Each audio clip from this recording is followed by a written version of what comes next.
poor little girl in a wheelchair gets stuck in the rain. When a janitor approaches and asks, "Where are your parents, sweetie?" she replies, "My mum disappeared, and my dad never cared about me." The young billionaire sees what's happening and is shocked when he recognizes her face. The rain fell as if the sky had decided to crash down onto the city. Thick, heavy drops bounced off the pavement, creating a low mist that danced among the cars stopped at the red light.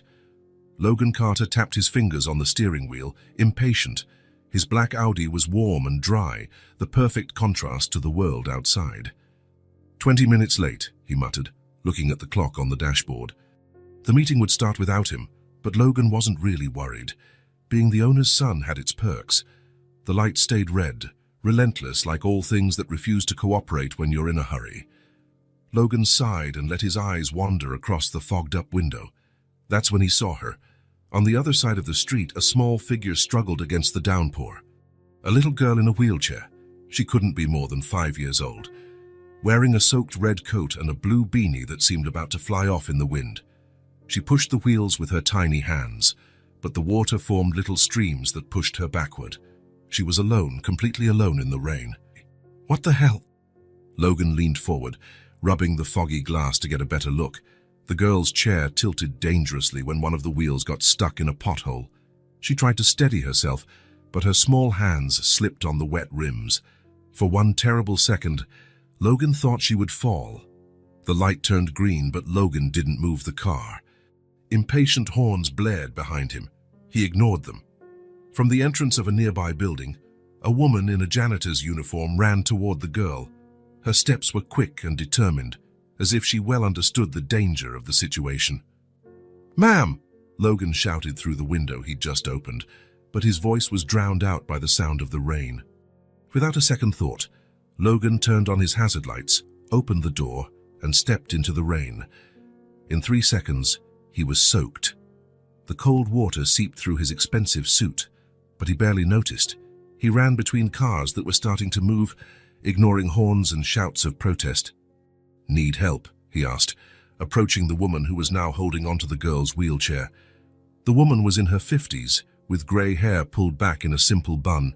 She looked at him warily. Her brown eyes quickly took stock of him, the soaked suit, the pricey watch on his wrist, the hands that had likely never done hard labor. "We're fine," she replied curtly, but her trembling hands, cold from the rain, contradicted her words. The little girl looked up. She had huge blue eyes, shining like lakes under the sun. Her face was pale from the cold, her lips slightly purple. But what most struck Logan was her gaze. There was no fear there, just a calm curiosity, almost adult-like. A blonde curl peeked out from under the blue beanie, sticking to her rosy cheek. "I just want to help," Logan insisted, water streaming down his face. "My car's right there. I can take you wherever you need to go." The woman hesitated. "I'm Ms. Brenda," she said at last. "I take care of that building over there." She pointed to an old structure on the other side of the street. "Ellie here slipped out while I was cleaning the lobby. Her mother's probably worried sick." "I just wanted to see the rain," the little girl protested, her voice thin but surprisingly clear. "It looks different from the windows." "Different how?" asked Logan, feeling water seep into his shirt. "Like magic," Ellie explained seriously, as if it were obvious. "The drops look like stars falling from the sky." Logan couldn't help smiling. "They do, don't they? But how about we find some shelter now? There's a diner right on that corner. Ms." Brenda studied Logan a moment longer than necessary. There was something in her gaze. Distrust, yes, but also evaluation, as if she were measuring his character right then. "I'll call her mother," she finally said. "Let her know we're safe." Logan nodded and, without asking permission, took hold of the wheelchair handles. "Shall we go? This rain isn't stopping anytime soon." They ran, or rather, Logan ran, pushing the chair while Miss Brenda kept pace, shielding Ellie from the relentless rain. The diner was small, with a neon sign blinking "Rose's Diner" in red. The smell of fresh coffee and pancakes filled their nostrils as soon as they entered.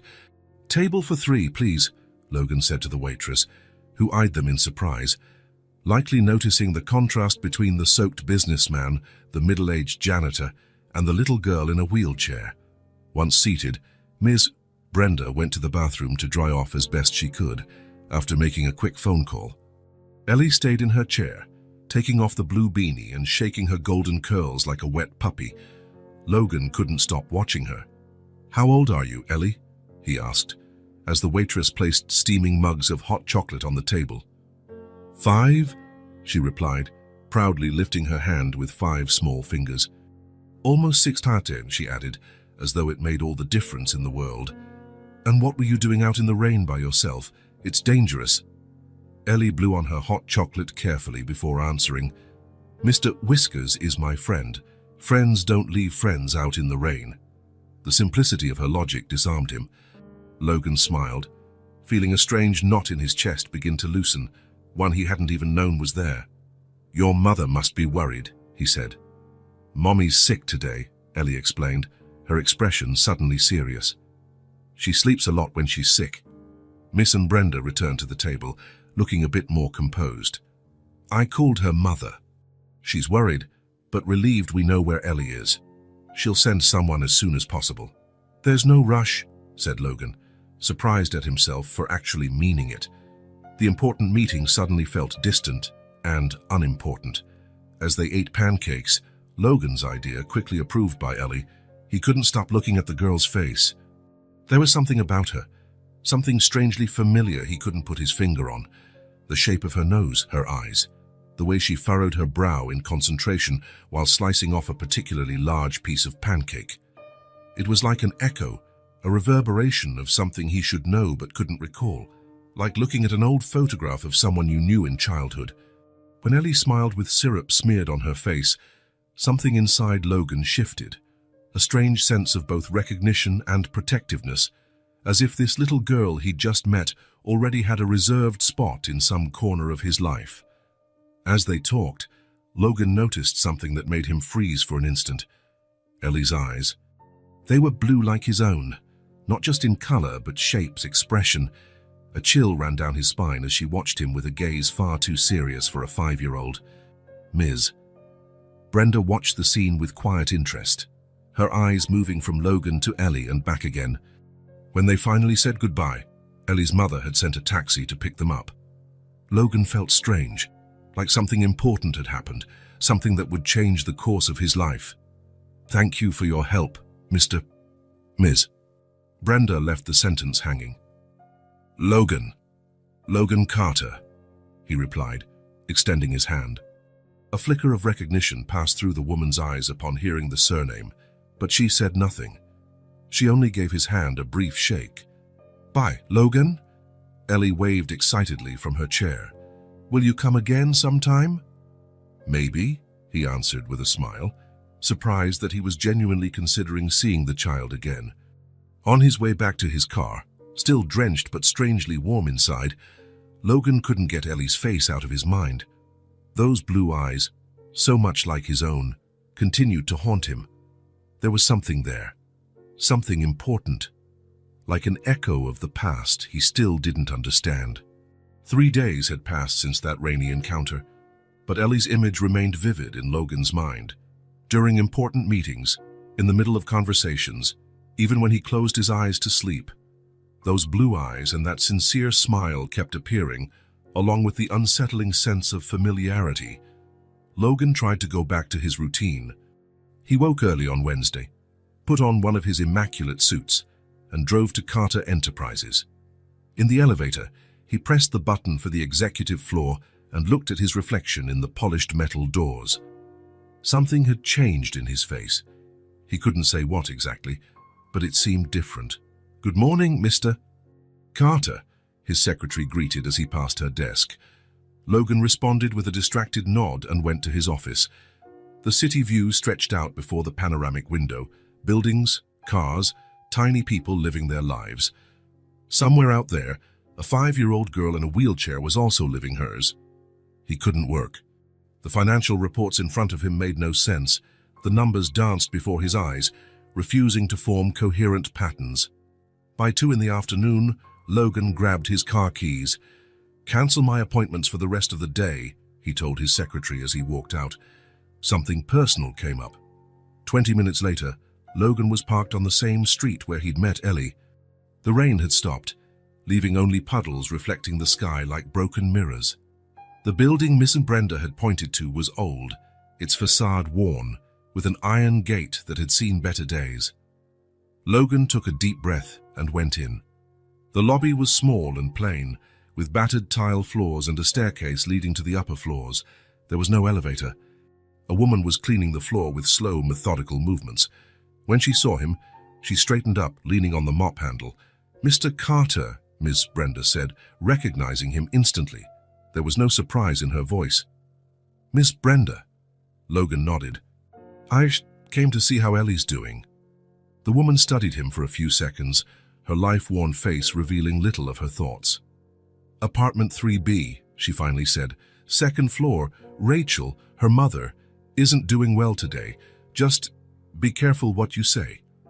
Logan climbed the worn steps, a strange mixture of anxiety and determination swirling inside him.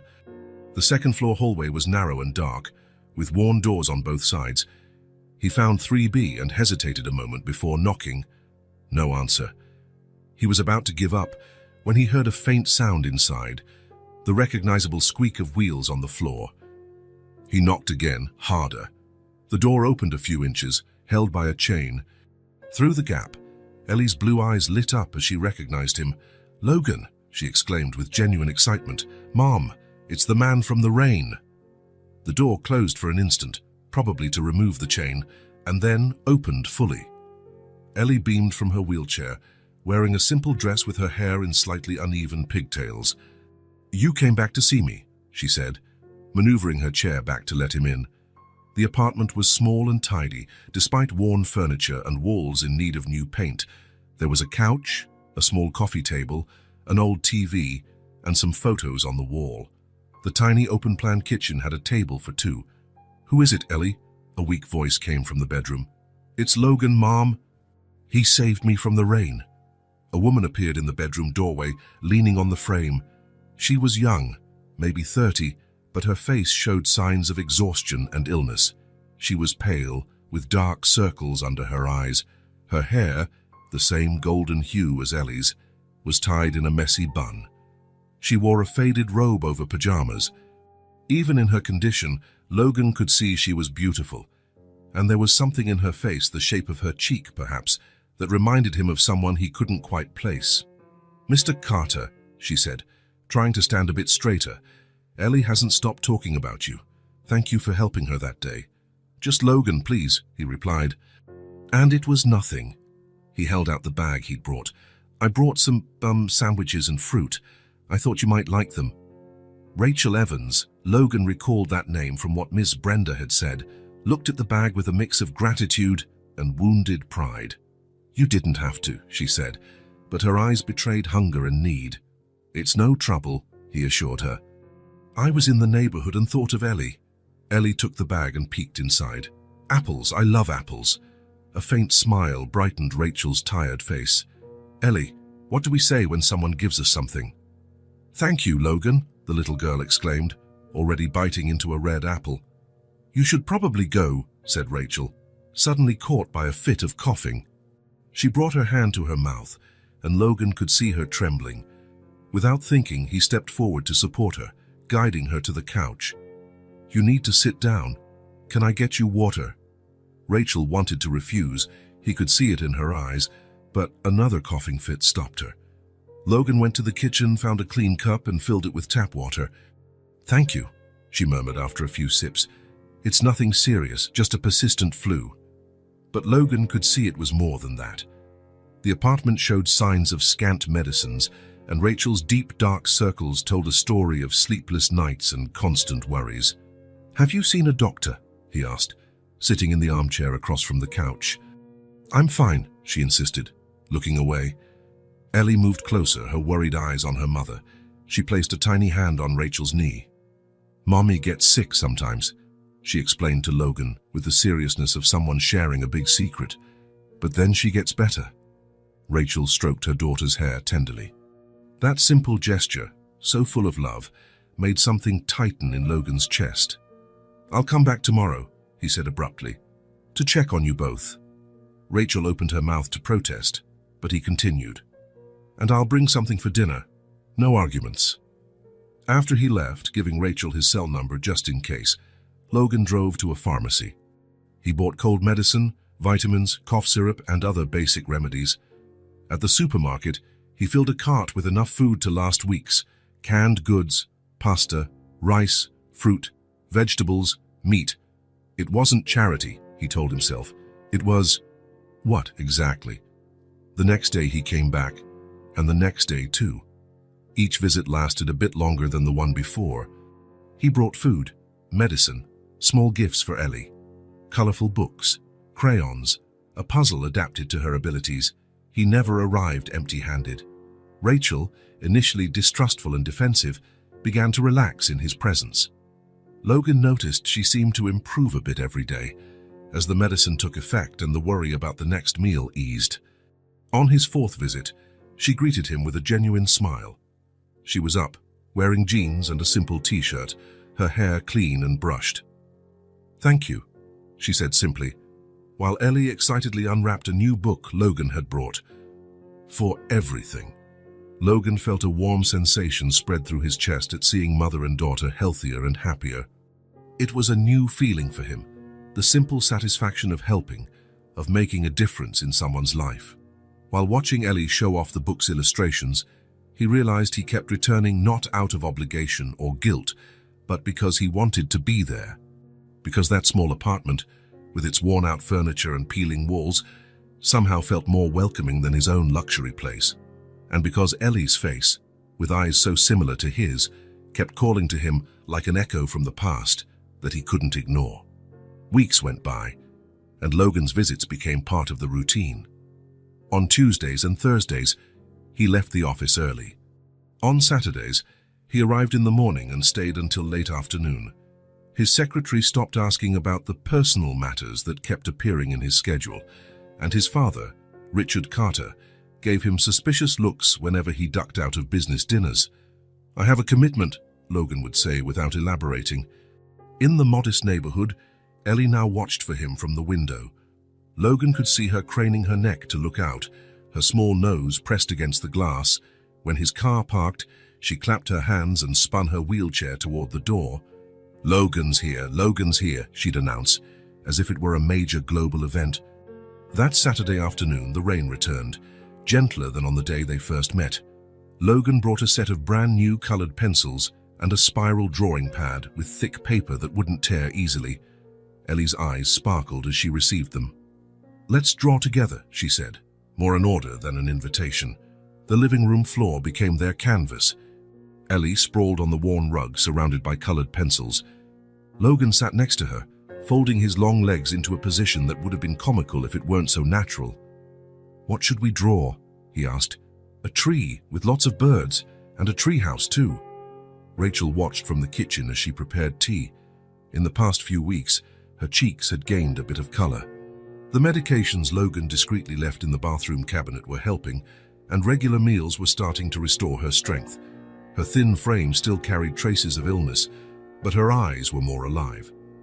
"I don't know how to draw birds," Logan confessed, holding a blue pencil between his long fingers. "It's easy," Ellie insisted. "You just draw a V like this." She demonstrated confidently, creating a series of V's in the sky above a roughly drawn green tree. "See? Birds!" Logan laughed and tried to copy her simple strokes. His bird came out crooked and clumsy. "It's okay," Ellie consoled him, patting his arm. "You can practice at my house." "I've been drawing since I was a baby." "Since you were 3, Rachel corrected, coming over with 2 mugs of tea and a glass of juice for Ellie. That's when she started holding pencils properly. Logan took the warm mug, his fingers briefly brushing Rachel's. There was more comfort between them now, less tension. The barriers from the beginning, pride, suspicion, social class, hadn't vanished completely, but were lower. "How was your week?" he asked, blowing on the hot tea. Rachel sat on the couch, crossing her legs. "Better. I got some extra hours at the store. And Ellie," she looked lovingly at her daughter, "Ellie's been sleeping better. Fewer nightmares. I'm not afraid of monsters anymore. the little girl announced without looking up from her drawing. Logan said monsters are afraid of brave people like me. Logan smiled, remembering the conversation they'd had the previous week when Ellie confessed she was afraid of the dark. It was strange how simple words could make such a difference. The afternoon passed peacefully, in a way Logan had never experienced before. They drew until they filled several pages of the new sketchbook. Then Logan read aloud a storybook he'd brought on a previous visit, an adventure about a kind-hearted pirate. Ellie listened, fascinated, asking questions at the most exciting parts. Now what? What happens next? We have to turn the page to find out, Logan would reply, deliberately, slowly, savoring her anticipation. As dusk fell, they played a memory card game Logan had bought just for her. Big cards, easy to flip. To his surprise, Ellie beat him easily. "You let me win," she accused, frowning. "I did not," Logan protested, genuinely impressed by her memory. "You're just really good. Mommy and I play it all the time," Ellie explained, arranging the cards for another round. "It's our favorite game, isn't it, Mom?" Rachel, who'd returned to the kitchen to make a simple dinner, nodded. Ellie's memory is amazing. She remembers details I've already forgotten. "Like the color of the shirt you were wearing when you fell off your bike," Ellie added proudly. A shadow crossed Rachel's face, brief, but Logan noticed. "A bike?" he asked without thinking. Rachel stirred the food on the stove more vigorously than necessary. "An accident. 2 years ago. That's when I got my magic wheels," Ellie said, referring to the wheelchair with a naturalness that squeezed Logan's heart. "Before that, I walked like everyone else. Now I roll, which is more fun." Logan realized they had never openly talked about Ellie's condition. The wheelchair was simply part of her, like her blue eyes or her blonde curls. "You must be the fastest kid at school," he commented lightly. Ellie lowered her eyes. "I don't go to school anymore, not since the accident." Another uncomfortable silence filled the room. Rachel kept stirring the food, more slowly now. "The school didn't have the right setup," she explained, choosing her words carefully. "Then it became impossible to pay tuition." Logan nodded, feeling the weight of that revelation. A bright child like Ellie kept out of school. The cruelty of that hit him hard. "But I have books," Ellie said quickly, pointing to the small shelf in the corner. "And Mommy teaches me letters and numbers. I can count to 100. 200, Rachel corrected with a smile. She learned last week. Dinner was served at the small kitchen table. It was simple, pasta with tomato sauce and some vegetables, but smelled delicious. Logan helped set the table, a task he'd never done at his own home, where staff handled everything. Seated around the tiny table, Logan felt a wave of gratitude and peace. There was no tension, no negotiations, no need to impress or compete. Just 3 people sharing a meal and simple conversation. "This is great," he complimented, tasting the pasta.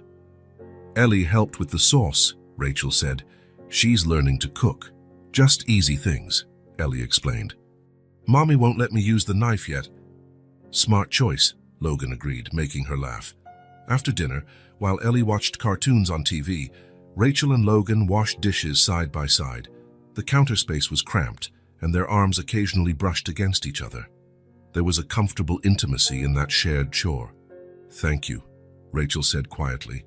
"So Ellie wouldn't hear. For all this time and for everything you've brought, I know it's not anyone's job to take care of us." Logan dried a plate slowly, choosing his words. "I'm not taking care of you. I'm participating." Rachel glanced sideways at him, her eyes searching his face. "Why?" It was a direct question, deserving an honest answer. Logan took a deep breath. "Because I feel good here. Because Ellie..." He hesitated. "Ellie reminds me that there's more to life than work and money." Rachel continued rinsing the silverware, her face pensive. "It hasn't been easy since she was born," she said at last. "But I've never, not for a second, regretted it. She's the best part of me." Logan nodded, respecting the strength of this woman who faced alone what many, with far more resources, would find impossible. "And after the accident," Rachel went on, "it was like starting over, learning to live in a new way. The school wasn't prepared for a child in a wheelchair. The cost of treatments became too high. I had to leave my job at the store for a while to look after her. When I came back, there was no way to afford school. Her words were simple, without self-pity. Just facts, harsh realities of a world that rarely waits for those who need time. She's brilliant, Logan commented. She learns fast. Yes, Rachel's eyes shone with pride. If I could, I'd put her in a specialized school. She deserves it, all the opportunities. When Logan finally prepared to leave, the sky was already dark. The rain had stopped, but the air was still damp and cool. Are you coming back on Tuesday? Ellie asked, tugging at his sleeve. I'll come, he promised. Bring another pirate book? If you want, Ellie grinned, showing a gap where a baby tooth had recently fallen out. You're my big friend, she declared, reaching out her arms for a hug. Logan bent down to hug her, feeling her small arms wrap around his neck, the scent of cheap shampoo and innocence. Something deep stirred inside him. At the door, Rachel saw him out with a grateful smile. She was no longer the distrustful woman he'd first encountered, though she still maintained a natural reserve. See you Tuesday, she said, driving home, through streets that grew increasingly upscale until he reached his luxury neighborhood. Logan reflected on the contrast in his life.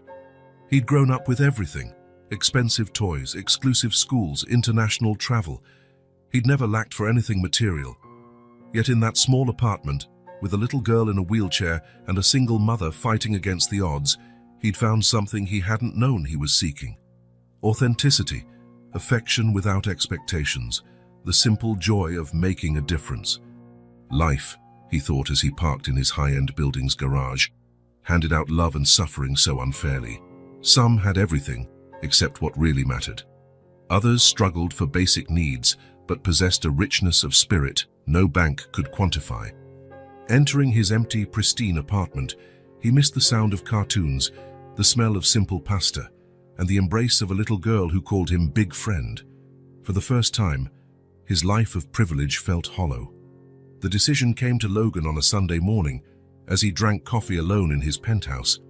He was flipping through a business magazine without really reading it, his mind drifting to that small apartment across town, where Ellie was probably drawing at the kitchen table while Rachel cooked a simple breakfast.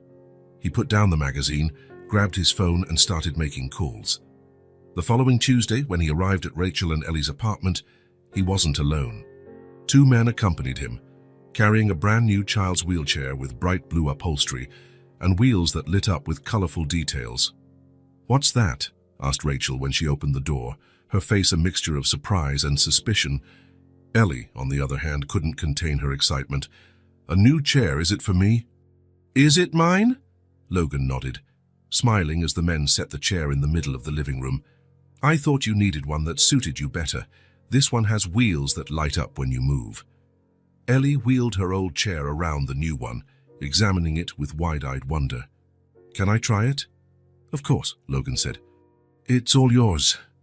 While the delivery guys adjusted the chair to Ellie's size, Rachel pulled Logan aside. "We can't accept this," she whispered. "It's too expensive." Logan had expected that reaction.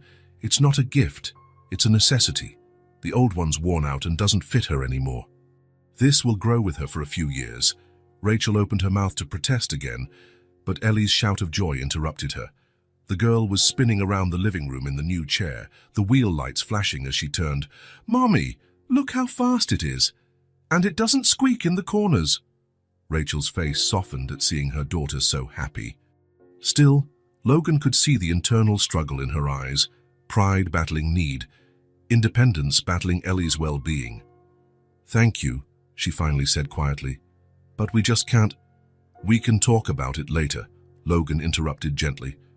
"Right now, let's just celebrate." That chair was only the beginning. The following week, Logan arrived with an envelope full of papers.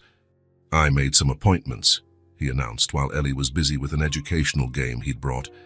"An orthopedic specialist for kids, a physical therapist, and a neurologist." Rachel took the envelope in trembling hands. "Logan, this is..." "It's nothing you wouldn't do if you could," he finished. "I know you're worried about the costs, but please don't be." "I'm doing this because I want to, because I can. And because you both deserve it." Tears welled up in Rachel's eyes, which she quickly wiped away. "Why?" she asked, the same question from weeks ago, but now laden with deeper emotion. Logan looked at Ellie, who giggled while moving brightly colored pieces around the game board. "Because she matters to me. Because you matter to me." In the days that followed, Logan reorganized his life around these two people who had somehow become his gravitational center. He cut back his hours at the office, delegated projects, and filled his schedule with medical appointments and meetings with therapists. Richard Carter, his father, began asking more insistent questions about these distractions, but Logan sidestepped the topic with the skill of someone protecting a treasure. Rachel's pantry was always full now, not just with basics, but with quality items: fresh fruit, varied proteins, organic vegetables. Groceries arrived weekly, discreetly, part of a silent agreement Rachel accepted once she realized it wasn't charity, but genuine care. "Will you stay for dinner?" Ellie asked one afternoon, while Logan helped her with a more complex puzzle they'd bought together. "If your mom invites me," he said, glancing at Rachel as she prepared something that smelled wonderful. "He always stays for dinner now," Rachel remarked with a slight smile. "There's hardly any need to ask." It was true. Lately, Logan spent more evenings in that small apartment than in his own luxurious home.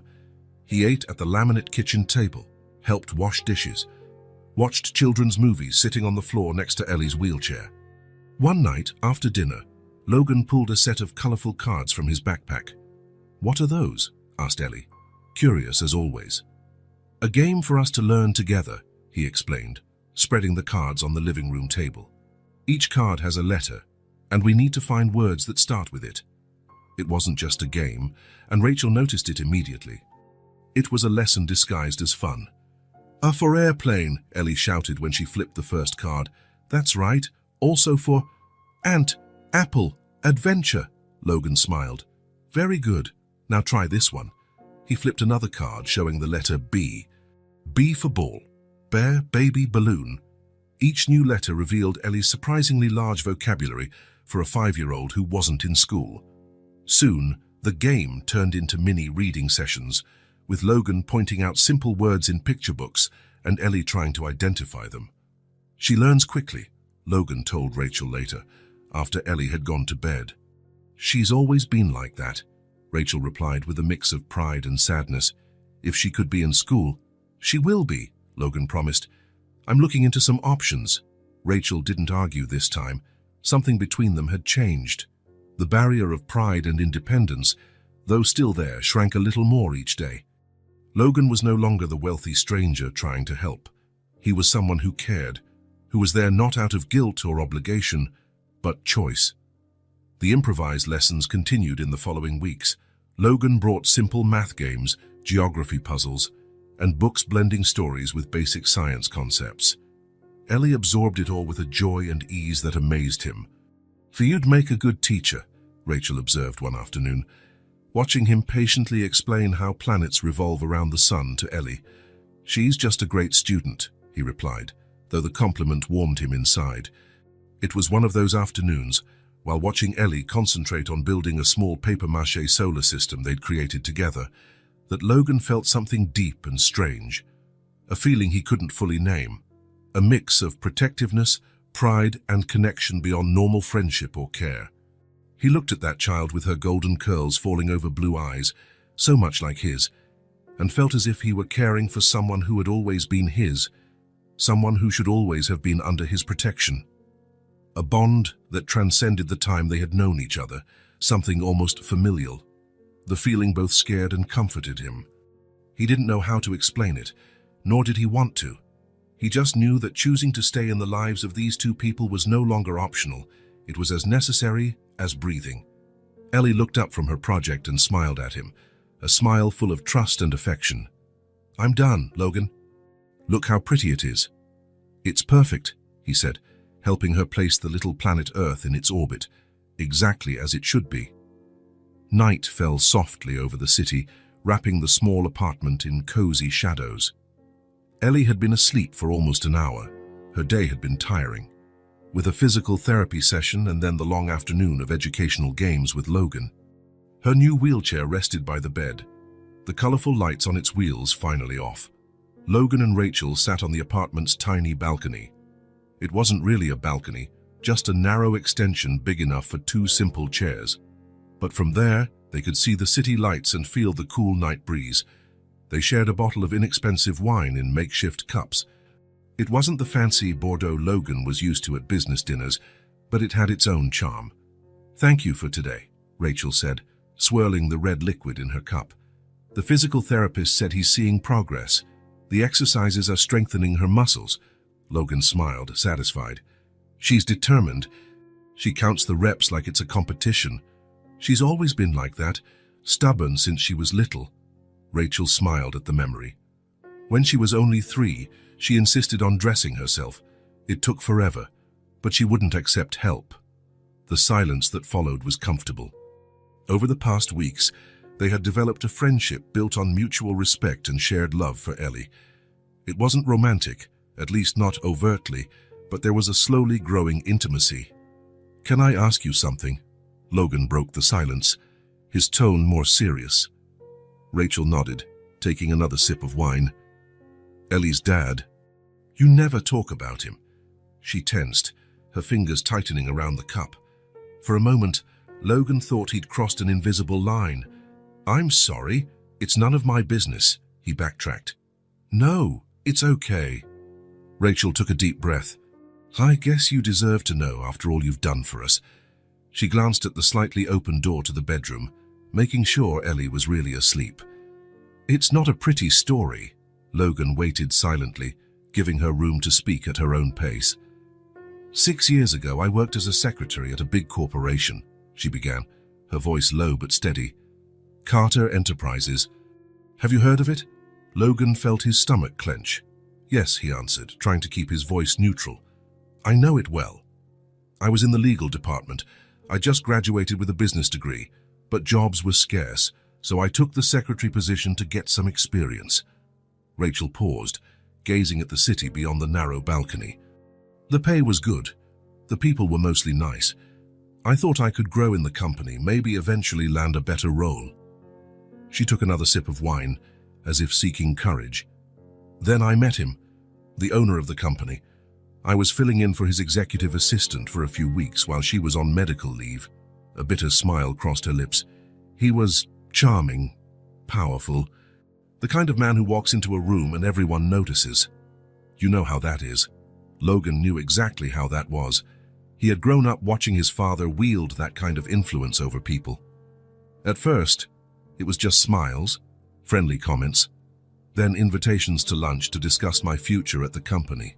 I knew it was wrong. He was married, much older, but she shrugged.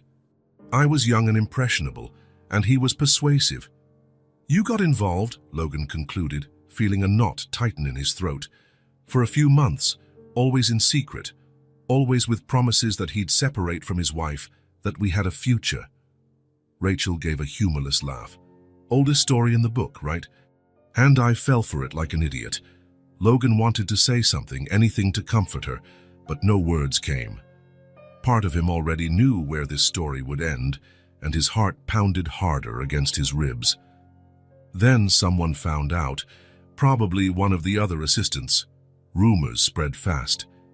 Rachel straightened in her chair, as if gathering her strength. "On a Friday, I was called into HR. They said they were letting me go for incompatibility with the company culture. No mention of the affair, no direct accusation, just a severance check and instructions to leave quietly." "And him?" Logan could barely form the question. "I never saw him again." Rachel shook her head slowly. "Not a phone call, not an email. He disappeared from my life as if we'd never existed." Logan felt a wave of shame and anger rise within him. "And when you found out about Ellie?" 2 weeks later, the positive pregnancy test felt like a slap in the face. There I was, jobless, without references, because obviously nobody at Carter Enterprises would recommend me, and pregnant by a man who wouldn't even pick up the phone. She breathed deeply, her eyes on the city lights. I thought about telling him. I even went to the building once, but security wouldn't let me in. I guess they had specific orders. So you decided to go it alone? Logan asked, his admiration for her growing with every word. Rachel nodded. What else could I do? An abortion was out of the question for me. And I wasn't going to force a man to be a father against his will. If he didn't even want to talk to me, what kind of dad would he be? You never tried to get child support, any financial help, and fight his expensive lawyers, show up in newspapers as the secretary who got pregnant by the boss. She shook her head. It wasn't worth the humiliation. I kept my dignity, found another job, more modest. My mother, who passed away 3 years ago, helped me in the beginning, and we moved on. Logan observed her profile in the dim light. The strength of this woman impressed him more every moment, raising a daughter alone, going through an accident, illness, financial struggles, and still holding on to her dignity, love, and hope. Does Ellie know? He asked softly. Just that her dad was too busy to meet us. I didn't want her growing up feeling rejected or thinking she did something wrong. Rachel sighed. When she's older, I'll tell her more. In a way she can handle. Logan felt the weight of his next words before speaking them. What was his name? Rachel hesitated. When she spoke, her voice was nearly a whisper. Richard Carter. Even though he expected that answer, hearing his father's name hit Logan with physical force. It was as if the world had stopped spinning for a moment. Everything made sense now. The familiarity he felt when looking at Ellie, her blue eyes identical to his, that inexplicable sense of connection from the very first moment in the rain. Ellie was his sister. The sound of his own breathing seemed deafening. Rachel watched him, not sensing the storm raging inside him. Do you know him? She asked, interpreting his reaction as mere surprise. He's famous in business circles, I imagine. Logan swallowed hard. Part of him wanted to reveal everything right then, to say Richard Carter was his father, that Ellie was his half-sister, that all these months he'd been guided by some force of fate he couldn't understand. But another part, more cautious, held him back. How would Rachel react? Would she think he'd sought them out on purpose? That all his actions were fueled by guilt or a scheme to protect his father's name? I've heard of him, he finally said, struggling to keep his voice steady. And of the company. Rachel seemed uninterested in delving further. For her, Richard Carter was a closed chapter, though its consequences lived on. I never regretted Ellie, she said, turning to look him in the eye. Even on the hardest days and when I didn't know how to pay rent or buy her medicine, never, not for a second, did I regret her. She's perfect. Logan nodded, speechless. He thought about his father, the respected man, the brilliant businessman, the occasional philanthropist who appeared at charity events with Logan's mother, the man who had abandoned a pregnant woman without looking back, who had a daughter, a wonderful daughter like Ellie, and never cared to meet her. He thought about himself, growing up clueless about this, privileged, protected. How could he have a sister living in such different circumstances? The injustice of it all weighed heavily on him. It's late, Rachel said, standing up. And you look tired. Are you sure you don't want to crash on the couch? It's almost midnight. Logan shook his head, regaining some composure. No, I should go. I have some things to handle early tomorrow. They said goodbye at the door, Rachel thanking him yet again for all he'd done for Ellie that day. If she noticed anything off about him, she didn't mention it. On the way to his car, Logan felt like he was carrying a massive weight. Each step was a conscious effort. When he finally got inside the vehicle, he didn't start the engine right away. He just sat there in the dark, trying to process what he had learned. Ellie was his sister, and his father, the man he'd always admired and tried to emulate, had abandoned his own daughter without a second thought. He drove home on autopilot, his mind filled with images and questions. He saw Ellie's face, her smiles, her small hands drawing, her determination in physical therapy. He saw Rachel, her quiet strength and dignity, her unconditional love.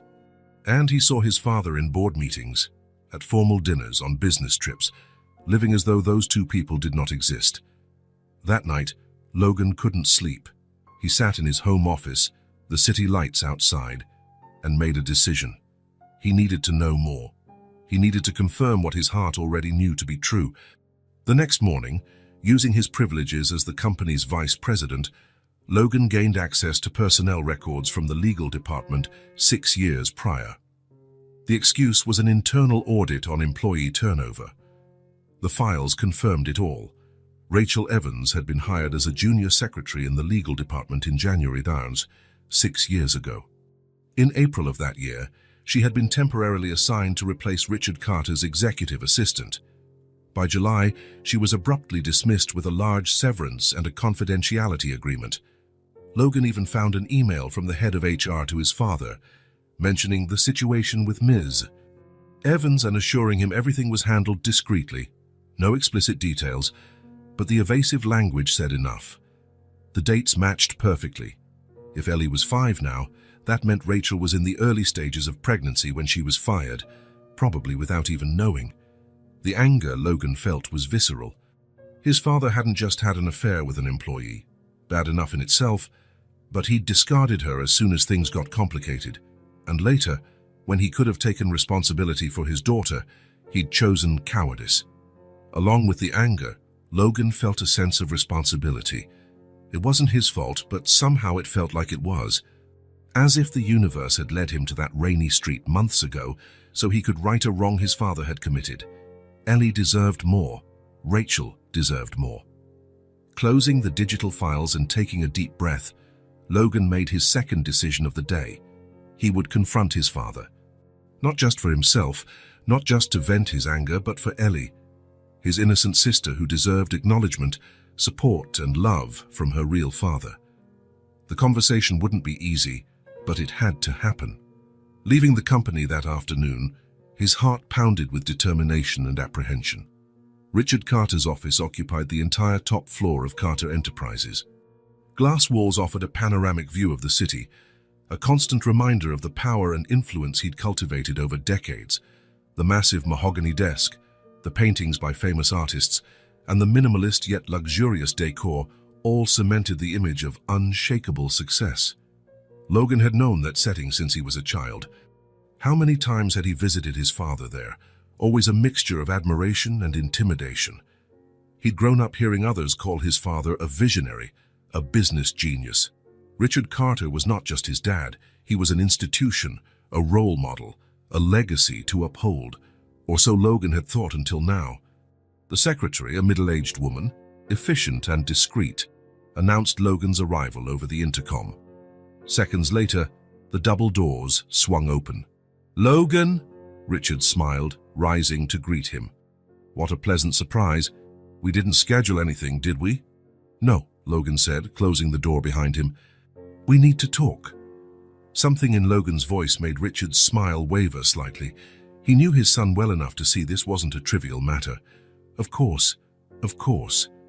Sit down. Want a drink?" He gestured toward the bar in the corner of the office.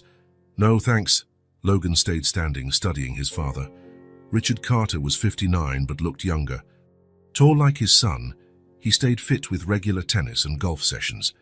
His hair, once the same brown as Logan's, was streaked with grey in a way that added to his aura of authority. He wore a flawlessly tailored suit, a silk tie, and gold cufflinks. The perfect man, the model businessman, the respectable citizen. A sham. "I'm worried about you," Richard began, sitting down and gesturing once more for Logan to do the same. "You've been missing important meetings, delegating critical projects. Your mother mentioned she hardly sees you at family dinners. Is something wrong? Woman troubles, perhaps?" Finally, Logan took a seat, not for comfort, but to look his father directly in the eye. "Do you know a woman named Rachel Evans?" The question, blunt and without preamble, caused an almost imperceptible reaction in Richard, a slight stiffening of the shoulders, a slower blink. To anyone else, it would have gone unnoticed. But Logan knew his father's micro-expressions. Richard furrowed his brow, as if rifling through his memory.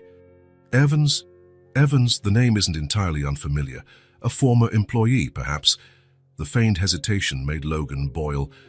"Don't play dumb with me, Dad. Rachel Evans, a secretary in the legal department 6 years ago. Then your temporary assistant. Ring a bell now." Richard leaned back in his chair. his face shutting down into a mask of professional caution. Yes, I recall now. There was an incident. She was terminated. What about her? An incident. Logan practically spat the word. That's what you call it. An incident. Richard sighed, like someone dealing with a minor, annoying problem. Logan, I'm a busy man. If you have something to say, just say it. Has this woman approached you with some story? No, she didn't approach me. Logan took a deep breath, restraining his anger. He couldn't lose control now. He needed to keep a clear head if he wanted what he'd come for. I met Rachel by chance a few months ago. She doesn't know who I am. I mean, she knows my name, but not that I'm your son. Richard frowned, not yet seeing where this was going. And she has a daughter, a 5-year-old girl. Her name is Ellie.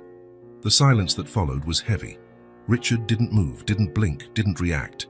He simply watched his son with calculating eyes. I see, he said finally, his voice neutral. And you believe this child? It's not a matter of belief, Logan cut him off. Ellie is your daughter. She has the same blue eyes as me and you. The same face shape. And the dates match perfectly. Rachel was fired in July 6 years ago. Ellie is 5 years and 3 months old. Richard stood up slowly and walked over to the window. With his back to his son, he looked out over the city below. Even if that's true, what do you expect me to do now after all this time? The coldness of his question hit Logan like a punch. There was no denial. That was a relief, at least. But there was no remorse either, no sense of responsibility. I expect you to do what's right, Logan answered, keeping his voice steady. Take responsibility as her father. Richard turned around, a cynical smile on his lips. As her father, Logan, be realistic. I had an affair with this woman, yes. It was a mistake. She was attractive, available, and I was bored. Bored? Logan nearly choked on the word. You were married to my mother. After 30 years of marriage, you'll understand when— Don't you dare! Logan stood, his face flushed with anger. Don't you dare use that as an excuse. Richard raised his hands in a conciliatory gesture. All right, it was a mistake, I admit it. Once I found out, I made sure she received adequate compensation and moved on. It was a fair deal. Fair? Logan laughed bitterly. You fired her when the affair was discovered, then completely ignored her. She tried to talk to you when she found out she was pregnant, but security kept her out. Did you know that? A flicker of something, maybe guilt, maybe just discomfort, crossed Richard's face. I gave general orders to keep certain people from direct access to me, to avoid complications. Complications? Logan shook his head, disgusted. That's how you see your own daughter. As a complication? Richard returned to his desk, sitting down with the posture of someone negotiating a tough deal. Logan, be practical. If this girl is really my daughter, and I'm not denying the possibility, what good does it do to show up in her life now? She's already 5. She has a mother, a life. My presence would only complicate everything. It's not about your presence, Logan replied, controlling his voice. It's about your responsibility. Ellie had an accident 2 years ago. She's in a wheelchair. She needs treatments, special equipment, and adapted education. Rachel works 2 jobs to support them and still struggles to pay rent. Mentioning the accident finally seemed to hit a nerve with Richard. His face hardened, but his eyes revealed unease. An accident. She was hit by a car. Spinal cord injury. The doctors aren't sure if she'll ever walk again. Richard got up again, this time heading for the bar. He poured himself a whiskey, took a sip, then faced his son. What exactly do you want me to do, Logan? Give them money. The bluntness made Logan feel sick, but it was precisely why he had come. Not for himself or Rachel, but for Ellie, a child who deserved far more than life had given her. I want you to take financial responsibility for your daughter, full medical care, a private school equipped for her needs, a better apartment in a safer neighborhood, financial security for her future, college, ongoing treatments, whatever she needs. Richard gave a humorless laugh. So basically, you want me to open my bank account to this woman I barely know and a child I've never met? Logan stepped closer, fixing his eyes on his father's. I'm asking you to do the bare minimum for your daughter. The bare minimum, Dad. I'm not even talking about emotional support, love, the presence every child deserves. I'm talking about money, the only thing you really seem to value. His words struck Richard like arrows. He placed the glass on the desk with unnecessary force. Watch your tone, son. You have no idea about value, about responsibility. You were born with a silver spoon, got everything you ever wanted, and now you dare lecture me. I'm asking you to be the man you pretended to be my whole life, Logan shot back without flinching.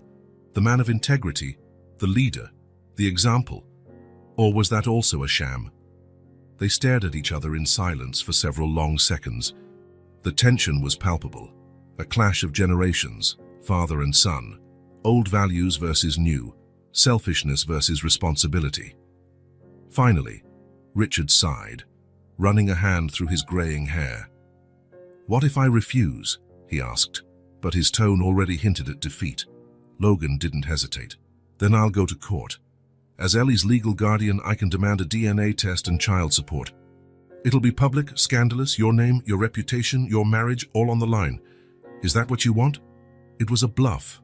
Logan would never subject Rachel and Ellie to that public scrutiny. But his father didn't need to know. Richard studied his son for a moment as though seeing him for the first time. Anger flashed in his eyes. But so did something like respect. You truly care about them, he said at last, not as a question but a statement. Yes. Logan's answer was simple and direct. Richard walked to his desk, sat down, and opened his laptop. What are your specific demands? Logan felt cautious relief. He had won the first battle, though the war was far from over. Their trust fund for Ellie, controlled by Rachel until she's of age, lifetime medical coverage, including treatments and equipment, a home of their own, in a neighborhood with good schools, and monthly support for Rachel, for the work she's done raising your daughter alone all these years. Richard typed some notes, his face unreadable. Figures. I'll leave that to your judgment. Be generous, Dad. For the first time in your life, be generous without expecting anything in return. After more discussion of practical details, Richard shut the laptop. My lawyers will draft the documents, but I have one condition. Logan had expected that. His father never yielded without imposing his own terms. Absolute discretion. This must never go public. For the sake of my family, my reputation. For the sake of your family, Logan repeated bitterly. Ellie is your family. You know what I mean. I do. Logan got to his feet. Rachel wants privacy too. She never wanted a scandal or publicity. She just wants the best for her daughter. Something like guilt flickered across Richard's face. She sounds like a good mother. The best Ellie could have. Logan headed for the door, but paused. I'm going to set up an independent trust too, separate from yours, to make sure that no matter what happens, Ellie and Rachel are protected. Richard nodded slowly. As you wish. Logan opened the door, then turned back one last time. One more thing, Dad. Understand this, I didn't do it for you or to protect our family name. I did it for Ellie, and I'm going to remain in her life, not as her brother yet, but as a friend. Someone she can always count on. Richard regarded his son for a long moment. You're a better man than I am, Logan, he said at last, his voice almost a whisper. You always were. Logan didn't respond. There was nothing left to say. He left the office feeling exhausted but determined. At the reception desk, the secretary gave him a curious look, but he just nodded and kept walking. Outside, the city carried on with its frenetic pace, oblivious to the drama that had unfolded at the top of that skyscraper. Logan breathed in the fresh air, feeling a huge weight lift from his shoulders. He had faced his father, the man he had both feared and admired all his life. Surprisingly, he didn't feel destroyed or lost. He felt stronger, more grounded. He pulled out his phone and sent a message to Rachel. Can I drop by today? I have news. As he waited on the sidewalk for a cab, Logan thought of Ellie, her bright blue eyes, her brave smile, her determination. His sister. Her life would change now. Not abruptly or dramatically, but in meaningful ways. Better doctors, better treatments, better opportunities. When the cab pulled up, Logan got in and gave the address of his trusted attorney. There was much to do to ensure his father's promises became a legal reality, and beyond that, he needed to set up his own fund for Ellie, independent, secure, lasting. It wasn't just about money. It was a silent promise to a sister who still didn't know he was her brother. A promise that, no matter what happened, she would never be alone again. Changes began quietly at Rachel and Ellie's apartment. First came the medical consultations with specialists who had open appointments, then the specialized private school that offered scholarships for exceptional kids, the new power wheelchair for Ellie, the physical therapy equipment, the latest medications, everything materializing as if the universe had suddenly decided to smile upon them. Rachel wasn't naive. She knew there was something behind these coincidences and opportunities, but Logan always deflected her questions. "I have some connections," he'd say. "Don't worry about that right now." She accepted it because she saw her daughter smiling more, sleeping better, thriving with the new support. The doctor even hinted at the possibility of partial mobility recovery with the new treatment. More than Rachel had ever dared hope. One Saturday afternoon, the apartment was unusually quiet. Ellie had gone to her first adaptive swimming lesson, accompanied by Mrs. Brenda, who'd offered to take her while Rachel rested her persistent cold. Rachel took advantage of the rare solitude to organize some papers. Among them was a large envelope that had arrived the previous week, addressed to her from a law firm. It contained the documents for a trust fund established in Ellie's name, a generous fund guaranteeing her education, medical care and well-being until adulthood and beyond. Logan had explained briefly, some anonymous benefactor who'd heard their story and wanted to help. Rachel knew there was more to it, but she hadn't pressed for details yet. She trusted Logan enough to believe nothing shady was involved. The doorbell rang, interrupting her thoughts. It was too early for Ellie to be back. "Logan," she exclaimed in surprise upon opening the door. "I thought you were coming later for dinner." He looked different, tenser, less relaxed than usual. He carried a leather folder under his arm and wasn't smiling as he entered. "We need to talk," he said, looking around. "Ellie's not here. She's at swimming practice with Mrs. Brenda. They'll be back in about an hour." Logan nodded, seeming both relieved and more nervous. "That's good. What I have to say, I need to tell you first." Rachel felt a tightness in her chest. In recent months, she'd developed a kind of sixth sense for Logan's expressions. She recognized his smiles and worries, how he frowned when something troubled him. Right now, he looked resolute, like someone who'd made a difficult decision. "Did something happen?" she asked, pouring water for both of them at the small kitchen table. "You look worried." Logan sat, placing the folder gently on the table. "Rachel, there's something I need to tell you, something I should have said a long time ago." She sat too, anxiety building. "You're scaring me. That's not my intention." He took a deep breath, his blue eyes locked on hers.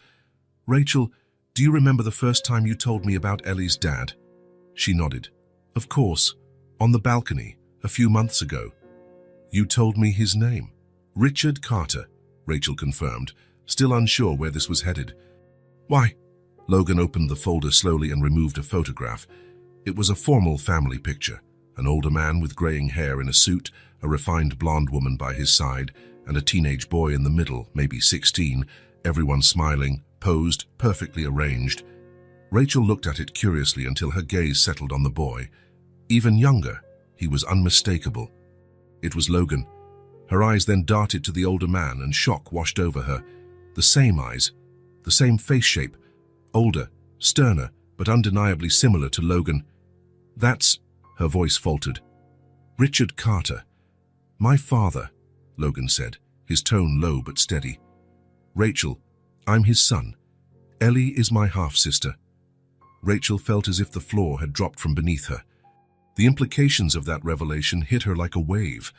Logan, the man who'd entered her life months ago, helped Ellie become part of their small world, was the son of the man who'd abandoned her when she was pregnant. "You..." She tried to speak, but words failed. "I didn't know," Logan said quickly. "That first day in the rain, I had no idea who you were. It was a coincidence or fate. Call it what you will. I only found out when you told me on the balcony that night." Rachel stood up abruptly, stepping away from the table. She needed space, air. Her mind spun, trying to process everything. "All this time," she murmured, turning to face him. "All this time you knew and said nothing." It wasn't an accusation, just a statement. Logan stood as well, but kept his distance, respecting her need for space. "Yes, and I'm sorry. I wanted to tell you sooner, but..." "But what, Logan?" The initial shock gave way to a deep sadness. "Why didn't you trust me? Were you checking if I was some scammer? Trying to protect your father?" "No." The intensity of his voice startled her. "I never thought that of you, not for a second. And about my father." He shook his head with a bitter smile. "I wasn't interested in protecting him. He doesn't deserve protection." Rachel folded her arms, trying to calm herself. "Then why? Why not tell me?" Logan looked down at his hands for a moment, and as if searching for the right words. "Because I didn't want to be another man who used you to ease his own conscience." The honesty in those words hit her unexpectedly. "In the beginning," he continued, "I was in shock. I didn't know how to react. Then, when I realized what my father had done, I wanted to fix it. But I was afraid. Afraid you'd think everything, every visit, every bit of help, every moment with Ellie, was driven by guilt or obligation. And it wasn't, Rachel." His eyes sought hers, desperate for her to understand. "It was never about guilt. It was because you two became important to me, in a way I can't even explain." Rachel slowly sat again, her legs weak. The sincerity in his words was undeniable, but the weight of the revelation still stunned her.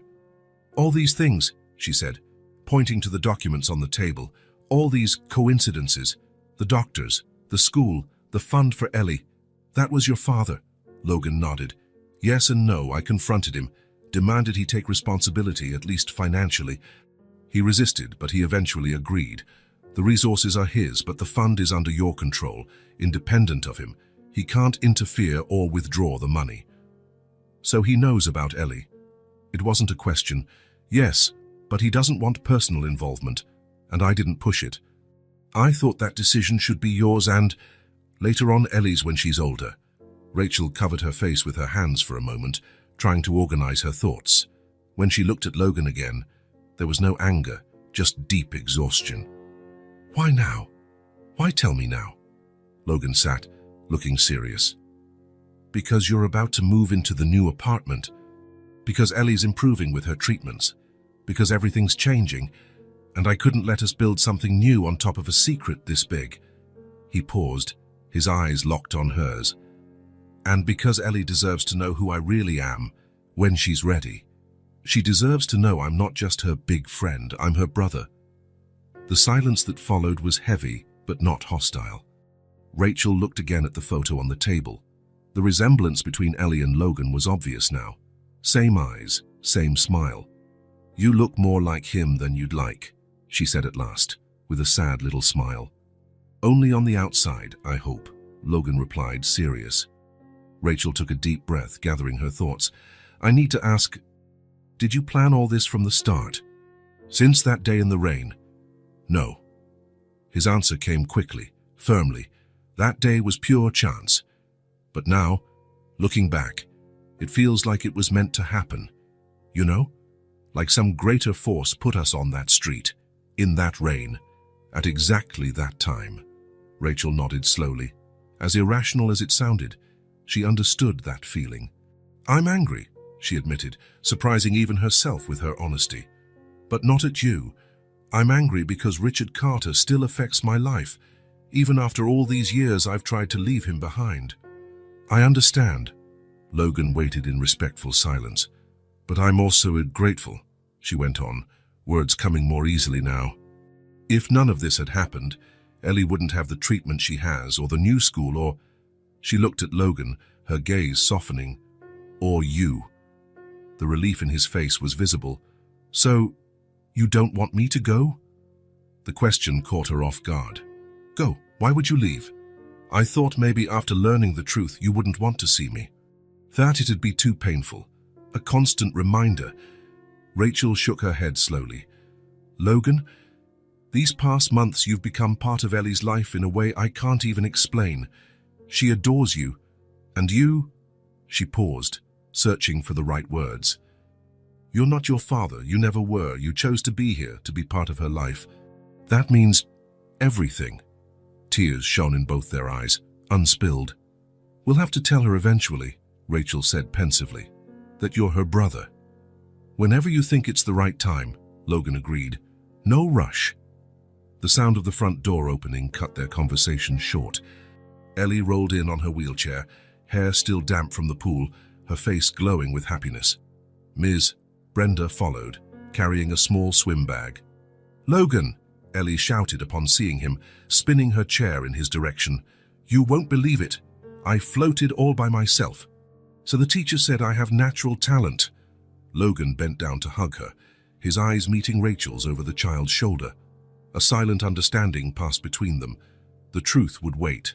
This was a moment to celebrate. That's amazing, Ellie. I knew you could do it. Miss Brenda watched the scene with her calm, observant gaze. When Logan looked up, he found her eyes on him. Something in her expression told him she might have known all along, or at least suspected. She gave him a slight nod, almost imperceptible, before heading to the kitchen for snacks. It was as if she were saying, "It's all right, things are as they should be." That night over dinner, the atmosphere had changed. Not obviously or dramatically, but with a new layer of honesty and acceptance. Rachel watched Logan and Ellie excitedly discuss the swim lesson, seeing clearly now the shared traits, the strong bond that went beyond friendship. When Logan finally left late that night, Rachel walked him to the door. "Thank you," she said simply, "for doing things differently." Logan understood what she meant, choosing to be present, to take on a responsibility that wasn't originally his, to love Ellie unconditionally. "Always," he replied, and it was a promise. Watching from the window as Logan got into his car, Rachel felt an unfamiliar peace. The past couldn't be changed, and Richard Carter would always be a shadow in her story. But the future, for the first time in a long while, looked bright and full of possibilities. Ellie had a brother now, and Rachel was no longer alone. "Are you sure it's not too much?" Rachel asked, standing in the entryway of a spacious apartment. Sunlight poured in through the large windows, highlighting the polished wooden floors and freshly painted pale blue walls. Logan smiled, holding out the key he just handed her. "It's not too much. It's exactly what you need." The apartment was on the 4th floor of a modern building in a peaceful neighborhood. It had 3 bedrooms, 2 bathrooms, a spacious kitchen and, most importantly, wide corridors and doorways, perfectly adapted for Ellie's wheelchair. There was even a small elevator, eliminating the staircase problem that had plagued them in their old place. "Mom, come see my room." Ellie's excited voice echoed down the hall. She maneuvered her chair skillfully through the open space, clearly delighted by the freedom of movement. Rachel followed her daughter, still absorbing the reality of their new situation.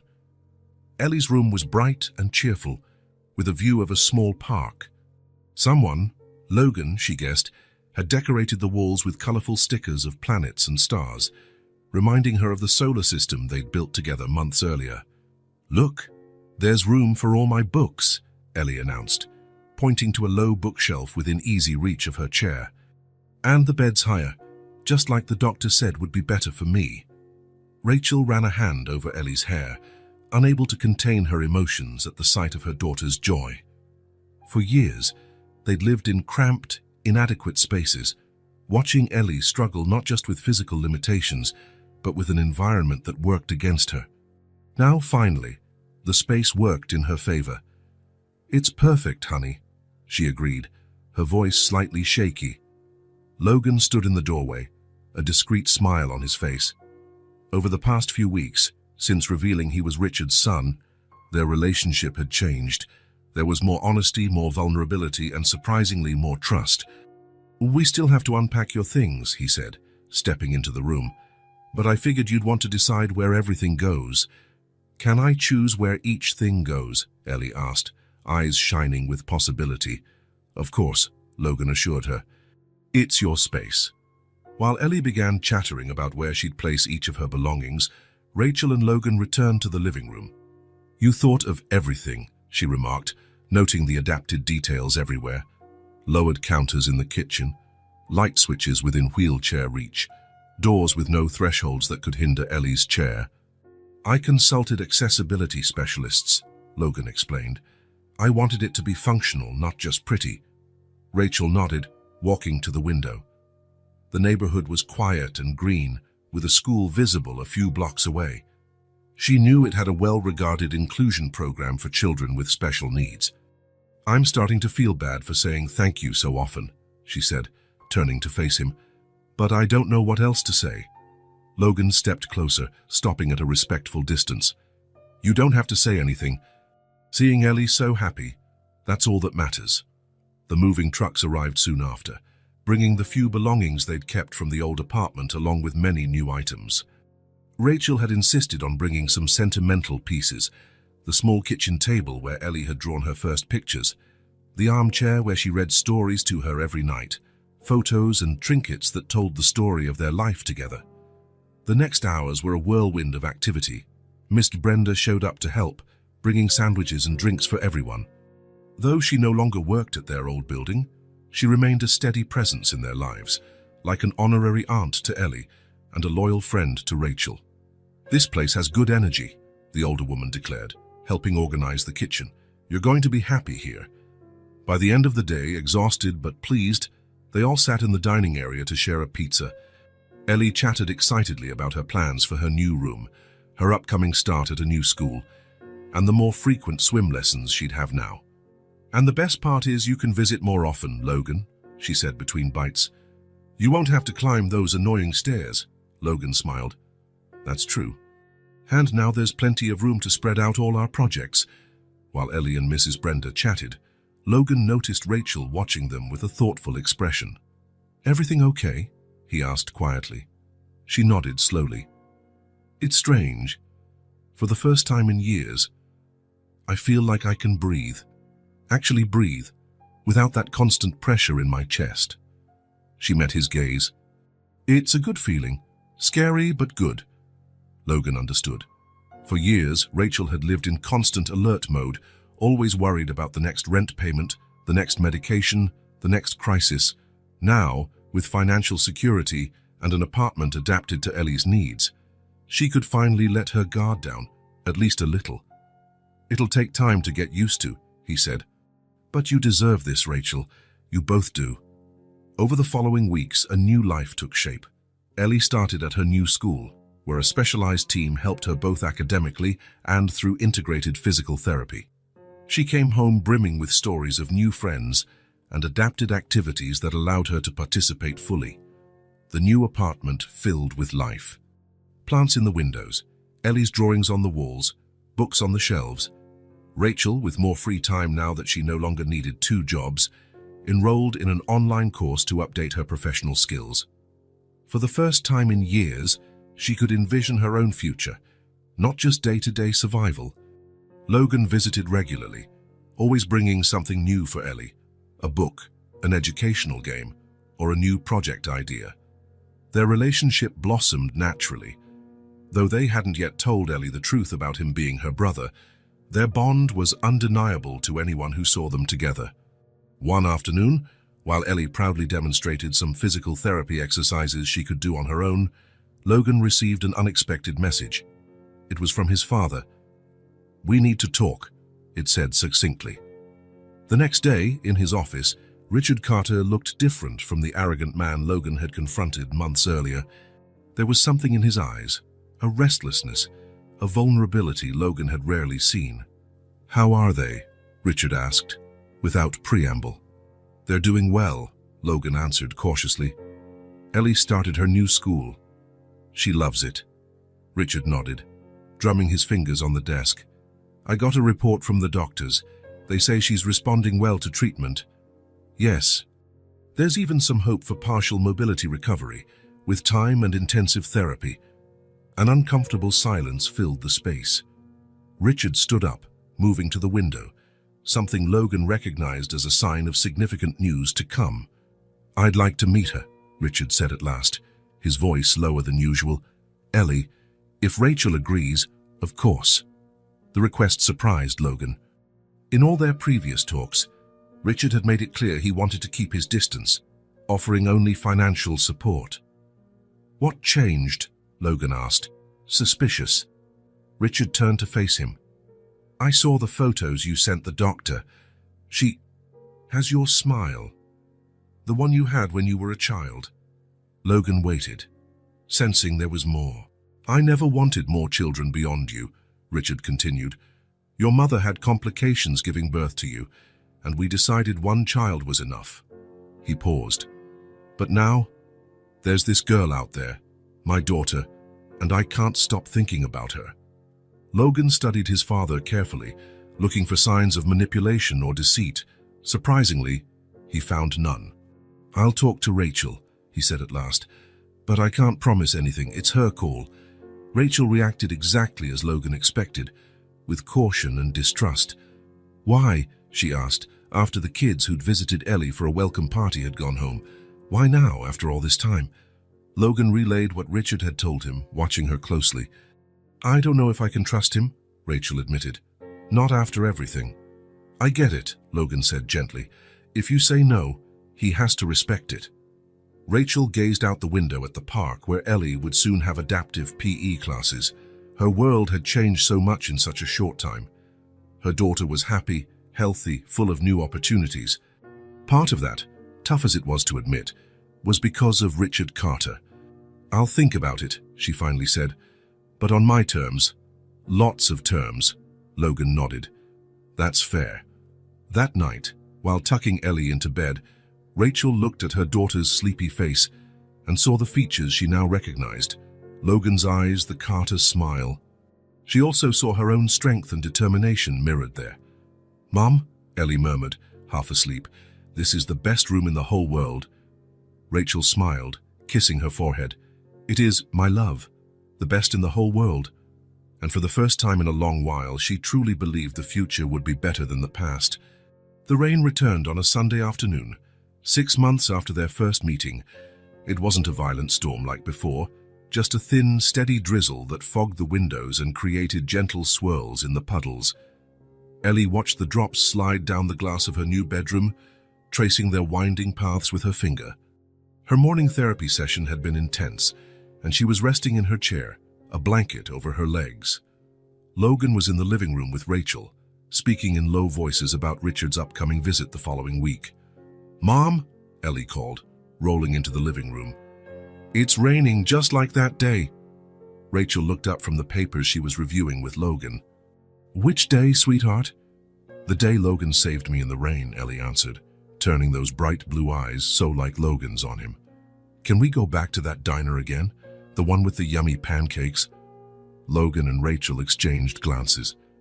There was something special about her request, a link to the moment that had changed their lives forever. "Rose's Diner," Logan recalled the red neon sign. "Sure, if your mom agrees." Rachel hesitated only a second. "Why not? Sounds like a good plan for a rainy Sunday." "Can I wear my new blue dress?" Ellie asked, referring to the gift Ms. Brenda had recently given her. "Of course," Rachel said, getting up. "Let's get ready." 30 minutes later, they were driving across town in Logan's car. Ellie wore a navy blue dress dotted with white stars and a headband that pulled back her golden curls. She looked older, stronger than the frightened little girl Logan had found on that first rainy night. The diner was exactly the same. The neon sign, the Formica tables, the aroma of fresh coffee and frying grease. As they entered, the doorbell tinkled, and a few regular patrons turned to look. "Table for 3, the waitress asked, a different woman than before. "Yes, please," Logan replied. "By the window, if possible."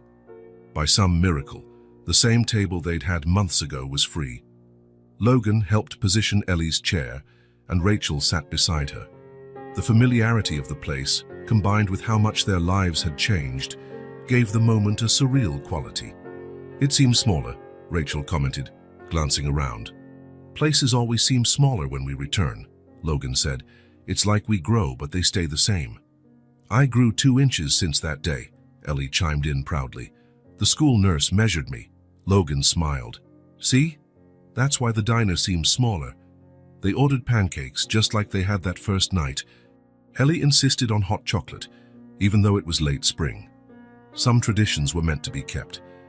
As they ate, the conversation flowed naturally. Ellie talked about her new school, new friends, and how her teacher praised her drawing of the solar system. Rachel mentioned her online course, the fresh career prospects opening up for her. Logan listened, commented, and laughed, but there was something in his eyes, a quiet decision, a moment he'd been waiting for. Rachel noticed. Over the months, she'd learned to read Logan's expressions like an open book. They had talked the night before about telling Ellie the truth. They'd agreed it was time, that she was ready. But they hadn't decided how or when. "Enjoying the pancakes?" asked the waitress, approaching to refill their cups. "They're the best," Ellie declared, her face slightly sticky with syrup. "Just like last time." The waitress smiled and walked away. Rachel took a napkin and gently wiped Ellie's cheek. The simple, motherly gesture tugged at Logan's heart. "You know what I remember about that day," Ellie said, looking out the window at the light drizzle. "I remember you were all wet, Logan, and you had a funny look on your face when you saw me." "Funny how?" he asked, genuinely curious. Ellie frowned, thinking, "Like you already knew me but couldn't remember from where." That simple yet profound observation took Logan by surprise. Even at 5, Ellie saw more than many adults did. "You're very perceptive, you know that," he said, reaching for her hand across the table. Rachel watched them in silence. Her life had changed so much since that night. She'd gone from a single mum fighting the world to someone with support, security, real hope for the future. It wasn't just the money, though it helped. It was the presence, the genuine care, the love Logan had brought into their lives. When they finished eating, Logan paid, leaving a generous tip. Outside, the rain had picked up slightly. They were about to dash to the car when Logan stopped. "Wait," he said, his tone suddenly serious. "Before we go, there's something I need to say." Rachel nodded, understanding what was coming. She moved aside a bit, giving them space, but staying close enough to hear every word. Logan knelt beside Ellie's chair, bringing himself to her eye level. Raindrops began to dampen his hair, but he didn't seem to notice. "Ellie, there's something very important I need to tell you," he began, his voice thick with emotion. "I met you that day in the rain, but it wasn't just chance. We met because the world knew we shouldn't stay apart anymore. Ellie, I'm your brother." Ellie's face showed first surprise, then confusion, and finally, like sunshine breaking through clouds, radiant understanding. She was silent for a few seconds, taking it all in, her big blue eyes, so much like his, wide and bright. Then, without warning, she leaned forward and hugged him with all the strength her small arms could muster. "My brother, she whispered, her voice trembling with emotion. "You're really my brother. I knew you were special." Logan wrapped his arms around her, tears now mingling freely with the rain on his cheeks. "And I'll never leave you again. Understand?" he promised, his voice hoarse. "I'll always be here. For everything." Rachel, watching just a few feet away, placed her hand over her heart. Her eyes were damp, not with sorrow, nor merely relief, but a deeper emotion. For the first time since learning she was pregnant, alone, frightened, abandoned, everything felt right. The rain continued falling around them, but none of them cared. In that little circle of 3, mother, daughter, brother, something complete had formed, something the years and circumstances had tried to deny, but fate had insisted on bringing together. Ellie, still hugging Logan, glanced at her mother and extended her arm, inviting her to join. Rachel stepped into the embrace, creating a perfect circle under the rain that washed away the past and blessed the future. The message arrived on an otherwise ordinary Tuesday. Rachel was sorting clothes to wash when her phone buzzed. It was Logan. "My father wants to meet you this afternoon, if possible, at the coffee shop near the park." Rachel sat on the edge of the bed, heart pounding.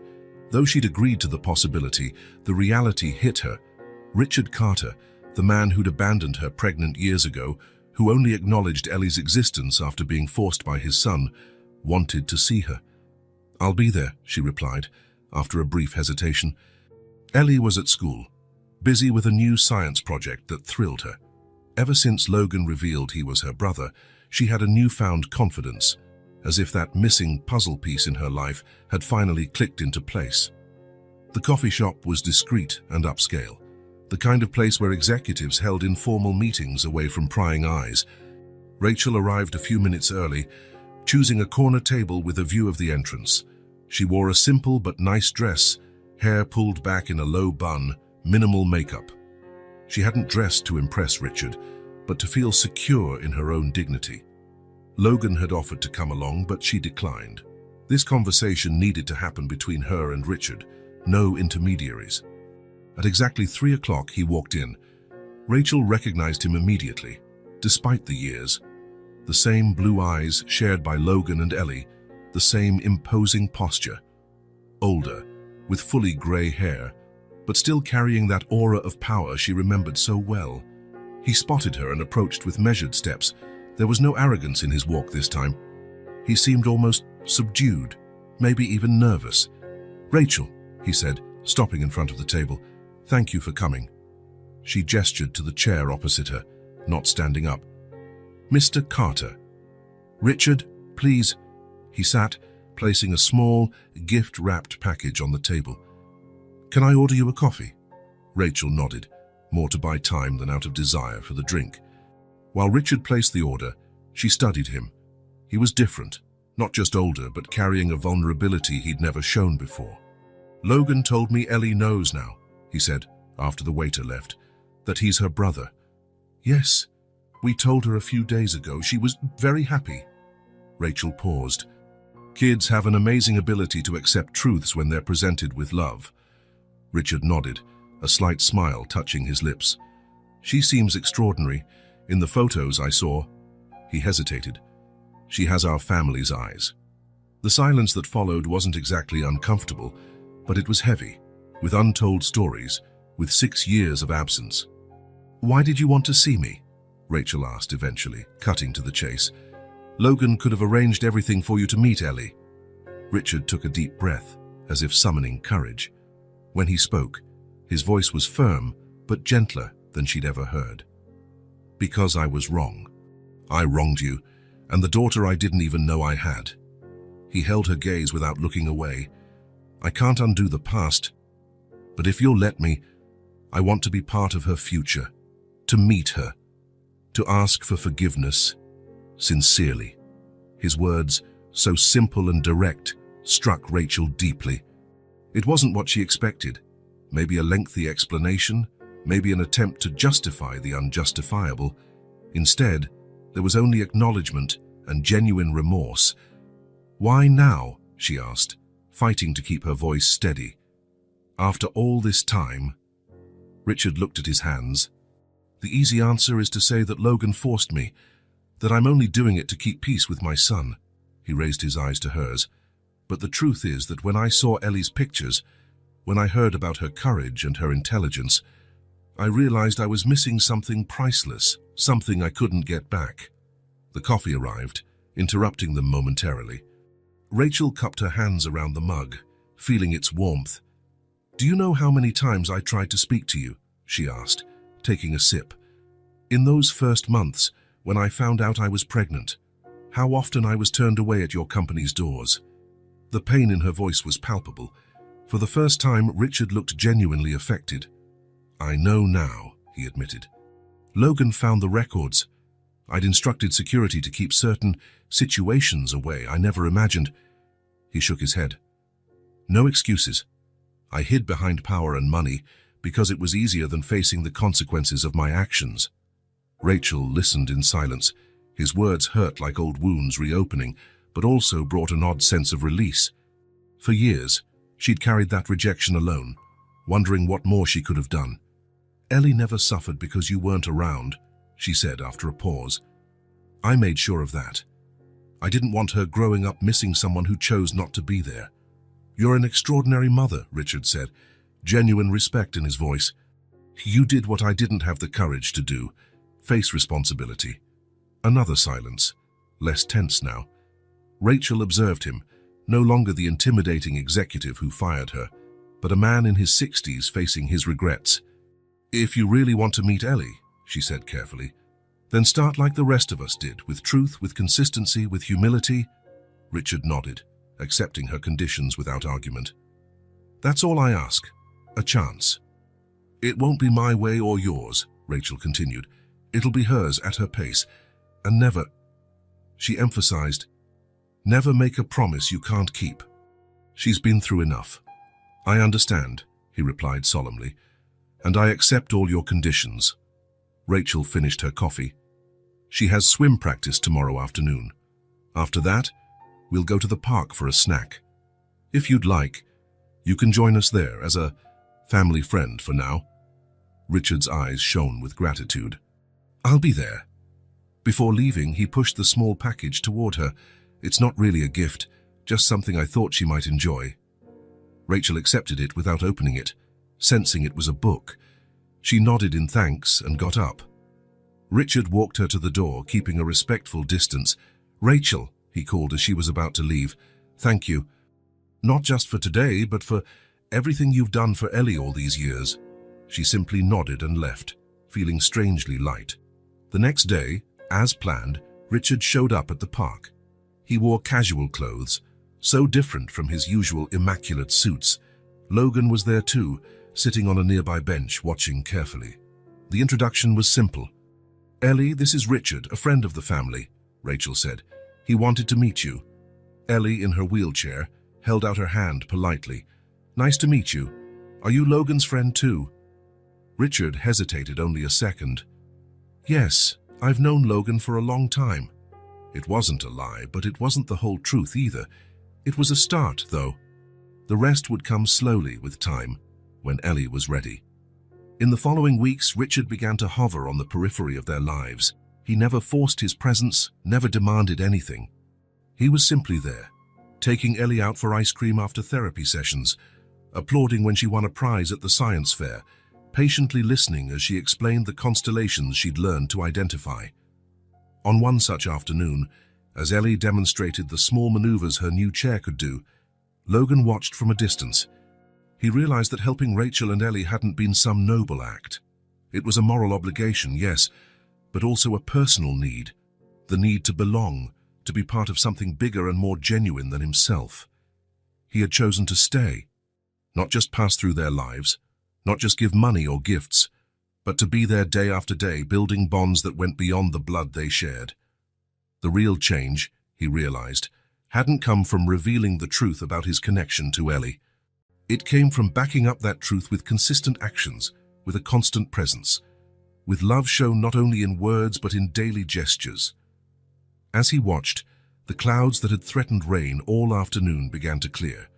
A shaft of sunlight broke through, illuminating the little group in the park. Ellie in her chair, Rachel by her side, Richard leaning in to hear her every word. Logan smiled. The rain was gone, and the sun was coming out. It was as though nature reflected the transformation in their lives. A new story was beginning, he thought. Not perfect, not without challenges, but rooted in something none of them had fully possessed before. Truth, empathy, and presence. In the end, that was all that really mattered. The choice to stay, day by day, in the lives of those we love. Everything else, money, comfort, opportunities, was just a result of that fundamental choice. Ellie waved at him, calling him to join them. Logan stood and walked over, feeling the warmth of the sun on his face. Life, with all its unpredictability and beauty, went on. And that was enough. A future shaped by honesty, empathy, and shared moments, together, under the same sky that had once brought them together in a rainstorm. Ellie smiled as he approached, her little arms reaching out, and Logan knew, come rain or shine, he would stay. This was their story, a story of recognition, responsibility, and love. And it was only the beginning. If this story touched your heart, subscribe to the channel and turn on notifications so you don't miss the next ones. Leave a like, because it helps this story get recommended to more people. See you in the next story.